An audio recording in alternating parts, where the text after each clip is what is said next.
آگے بڑھیں اور آپ کو بتائیں بھارتی سیاسی رہنما اور صحافیوں نے نئی دلی دھماکے کو انتخابی فالس فلیگ قرار دے دیا۔ بی جے پی حکومت پر انگلیاں اٹھنے لگی۔ کانگریس کے رکن پارلیمنٹ نے انکشاف کیا کہ سب بہار انتخابات سے پہلے کا ایک متوقع سیاسی اقدام تھا۔ بھارتی صحافی روی نیئر نے لکھا کہ بہار الیکشن کے دوران بی جے پی کمزور پوزیشن پر ہے، مزید ایسے دھماکوں کی انکشافات کیے گئے ہیں۔ اور ان کا کہنا تھا کہ بھارتی صحافی شالنی شکلا نے کہا کہ ہر بار جب بی جے پی بحران میں آتی ہے، دہشت گردی یا بلاسٹ کا نیا ڈرامہ رچایا جاتا ہے، فوراً پاکستان کو مورد الزام ٹھہرا دیا جاتا ہے۔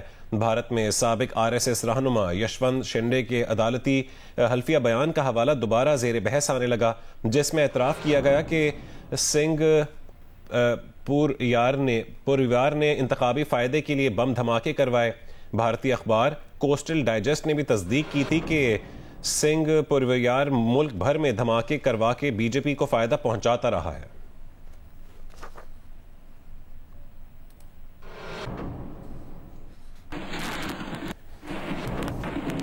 بھارتی سیاسی رہنما اور صحافیوں نے نئی دلی دھماکے کو انتخابی فالس فلیگ قرار دے دیا۔ بی جے پی حکومت پر انگلیاں اٹھنے لگی۔ نئی دلی دھماکہ، بھارتی سیاسی رہنما اور صحافی پھٹ پڑے۔